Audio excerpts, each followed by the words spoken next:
Okay, we are now going to make the barbecue sauce that we use on the grill, and we use that for glazing of the meats. Very tasty sauce, very easy to make. So we're going to make this in a big bucket. Again, we can double it, we can triple it, we can quadruple this recipe. Just follow the recipe, and we can increase it every time. This is a standard recipe that I'm going to make today. See how busy your branch is. This is about average. I'd say this is probably about enough for a week for most places, unless you're very quiet. Okay, so first of all, I'm going to need tomato ketchup. I'm going to need Worcestershire sauce, or Worcestershire sauce, however you say that. HP sauce. The minced garlic from the kitchen. This is the dehydrated or rehydrated garlic granules. So this is the garlic we're going to use in that. I'm also going to be using some white sugar, and I'm going to be using some toasted sesame seeds. I've got a mixture here of black and white ones that have been toasted that we use for the sushi. Doesn't really matter as long as they've been toasted a little bit.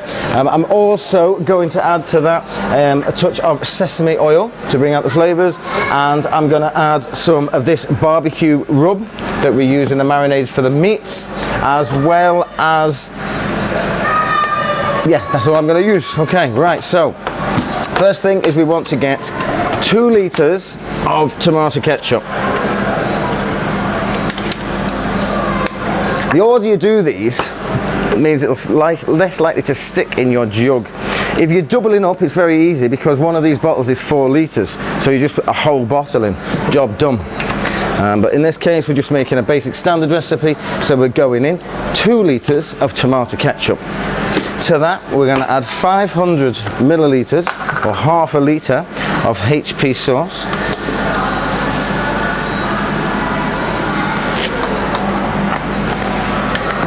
In with that. We're going to add the same again with the Worcestershire sauce. Make sure you do give your Worcestershire sauce a good shake before you measure it out. Okay, so we've got half a litre of Worcestershire sauce. What I'm going to do now, I'm going to take my whisk and I'm going to try and just whisk that around.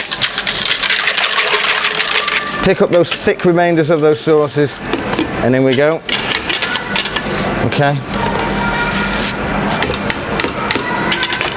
I can move these out of the way now.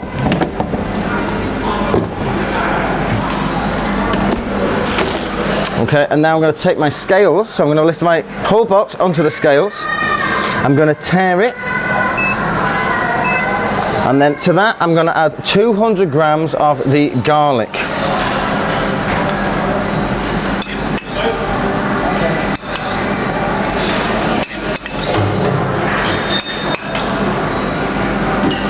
Okay, a little bit more. There, that'll do, 200 grams of that. To that, we want 1 kilogram, a kilogram of the white sugar. Do not forget the sugar. If you forget the sugar, it will taste very, very bitter. I did see this in a branch the other week. I'm not going to mention anywhere.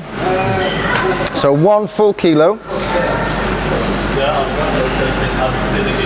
of sugar. To that, we're going to add approximately 50 grams, or in layman's terms, a big handful,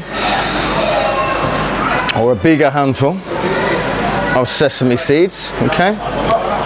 To that, I like to add a good dollop. So if you want to weigh this, when we can do, I'll show you how much I mean. Probably about, let's have a look, good dollop. Yeah, about 100 mil or 100 grams of sesame oil in there as well. Okay, so to that, I nearly forgot, we got our barbecue powder as well. We've got 50 grams of that. Do follow the recipe. I've got mine in front of me here.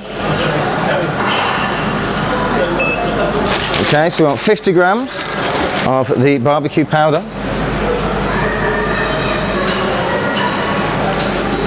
Okay, 50 grams.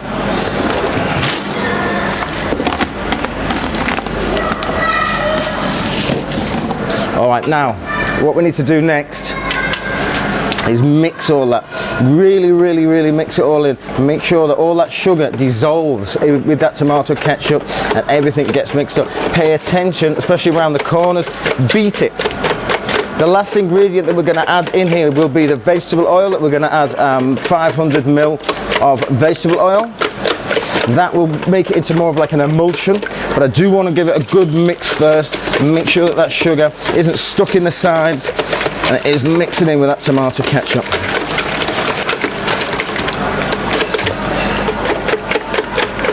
So I'm going to weigh up my oil. Get ready.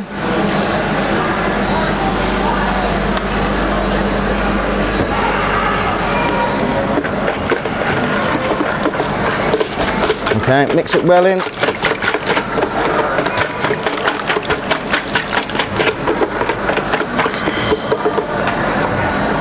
All these sauces, when they've been sitting in the fridge, whether it be the barbecue sauce, the spicy sauce, the teriyaki sauce, or the garlic sauce, you should always give them a stir before we pour them into the bottles or the oil containers.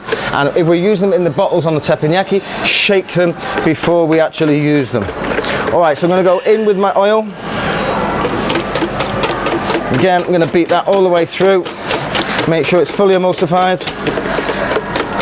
You'll see that it's emulsified because you'll see that all the oil has disappeared from the surface, and you'll see that you've got that nice shiny glaze going through the sauce.